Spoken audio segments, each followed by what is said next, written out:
We are witnessing the birth of Bretton Woods 3, a new world monetary order centered around commodity-based currencies in the East that will likely weaken the euro-dollar system and also contribute to inflationary forces in the West. A crisis is unfolding, a crisis of commodities. On March 7th, Zoltan Pozsar released a paper titled Bretton Woods 3, which he outlined a bold analysis of the current monetary crisis. Zoltan Pozsar is an investment strategist at Credit Suisse and is based in New York. Prior to joining Credit Suisse in February 2015, Pozsar was a senior advisor to the U.S. Department of the Treasury and was deeply involved in the response to the global financial crisis and the ensuing policy debate. He joined the Federal Reserve Bank of New York in August of 2008. He also famously pioneered the mapping of the shadow banking system. He also worked with the IMF and consulted G20 and G7 policymakers. Before getting into some of the grave remarks made by this paper, briefly, for those who don't know, the Bretton Woods Agreement was negotiated in July 1944 by delegates from 44 countries across the United Nations Monetary and Financial Conference held in Bretton Woods, New Hampshire. Under the Bretton Woods system, gold was the basis for the US dollar and other currencies were pegged to the US dollar's value. The Bretton Woods system effectively came to an end in the early 1970s when Nixon announced that the US would no longer exchange gold for US currency. The Bretton Woods Agreement and system created a collective international currency exchange regime that lasted from the mid-1940s to the early 1970s. Bretton Woods 2 is essentially just the period thereafter. With the collapse of the Bretton Woods system, emphasis was placed on the free markets and the theory that a currency could exist which was backed by nothing besides government decree, known as fiat money, came to replace the gold standard almost by default. So now, getting onto Zoltan's paper, the basic summary of Zoltan's paper is in and of itself shocking. He begins writing, "The aggressor in the geopolitical arena, Russia, is being punished by sanctions, and sanctions-driven commodity price moves threaten financial stability in the West. Commodities are collateral, and collateral is money, and this crisis is about the rising allure of outside money over inside money. Bretton Woods 2 was built on inside money, and its foundations crumbled a week ago when the G7 seized Russia's FX reserves. Anyone in the commodities world is experiencing a perfect storm as correlations suddenly shot to 1, which is never a good thing. But that's precisely what happens when the West sanctions the single largest commodity producer of the world, which sells virtually everything. What we are seeing at the 50-year anniversary of the 1973 OPEC supply shock is something similar, but substantially worse, the 2022 Russia supply shock, which isn't driven by the supplier but the consumer. Russian commodities are subprime. Every crisis occurs at the intersection of funding and collateral markets, and that, in the presently unfolding crisis, commodities are collateral. And more precisely, Russian commodities are like subprime collateral and all other stuff is prime. Alright, so what does this mean? Well, essentially, non-Russian commodities are more expensive due to the sanctions-driven supply shock that basically took Russian commodities, quote, offline. So if you are a leveraged commodities trader, you need to borrow more from banks to buy commodities to move and sell them. Second, if you are long non-Russian commodities and short the related futures, you are likely having margin calls that need to be funded. In short, there's a collateral mismatch in commodities, Russian versus non-Russian, and the price dislocation is causing margin calls on both sides. It's out of the Fed's hands to control or cure. Zoltan continues, and if you see the pattern I see, you should be concerned. Commodities used to trade at tight spreads until now. Commodities no longer trade at par. There are Russian commodities that are collapsing in price and there are non-Russian commodities that are rallying. This rally is due to the 2022 Russia supply shock that we referred to above, which once again is driven by present and future sanctions related stigma. It's a buyer strike, not a seller strike, to make things all the more absurd. Russian commodities today are like subprime CDOs were in 2008. Conversely, non-Russian commodities are like US Treasury securities were back in 2008. One collapsing in price and the other one surging in price, with margin calls on both, regardless of which side you are on. The commodities basis is soaring.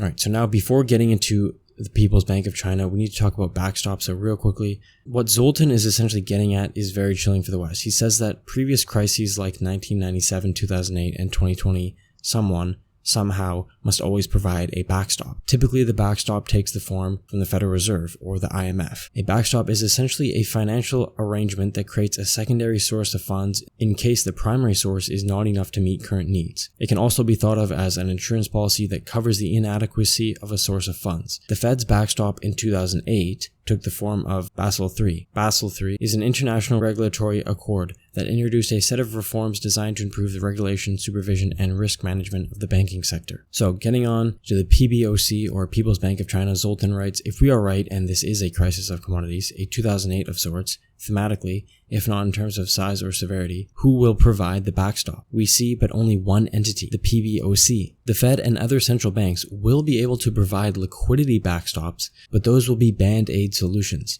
The true problem here is not liquidity per se. Liquidity is just a manifestation of a larger problem, which is the Russian non-Russian commodities basis, which only China will be able to close. Western central banks cannot close the gap in commodities basis because their respective sovereigns are the ones driving the sanctions. They will have to deal with the inflationary impacts of the commodities basis and try to cool them with rate hikes. But they will not be able to provide the outside spreads and won't be able to provide balance sheet to close Russia non-Russia spreads. But the PBoC can. The PBoC has two geostrategic or Geo-Financial options. Sell treasuries to fund the leasing and filling of vessels to clean up subprime Russian commodities. That would hurt long-term treasury yields and stabilize the commodities basis, and would give the PBoC control over inflation in China, while the West would suffer commodity shortages, a recession, and higher yields.